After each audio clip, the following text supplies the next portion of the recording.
అన్నవరం రత్నగిరిపై భక్తజన ప్రవాహం కొనసాగుతూనే ఉంది. సోమ మంగళవారాల్లో సుమారు 2 లక్షల మంది సత్యదేవుణ్ణి దర్శించుకున్నట్లు ఆలయ అధికారులు తెలిపారు. కార్తీక బహుళ ఏకాదశిని పురస్కరించుకుని సత్యదేవుడు, అనంతలక్ష్మి, సత్యవతీదేవి అమ్మవార్లకు ఘనంగా పూజలు నిర్వహించారు.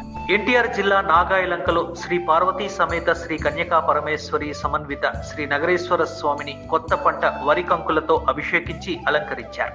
ఈ సందర్భంగా ప్రత్యేక పూజలు జరపగా వరి కంకుల అలంకరణలో స్వామిని దర్శించి భక్తులు తరించారు. ప్రసిద్ధ శైవ క్షేత్రం శ్రీముఖలింగేశ్వరి ఆలయాన్ని రికార్డు స్థాయిలో భక్తులు దర్శించుకున్నారు. స్వామికి హుండీ ఆదాయం 8,22,389 రూపాయలు వచ్చినట్లు ఆలయ అధికారులు వెల్లడించారు.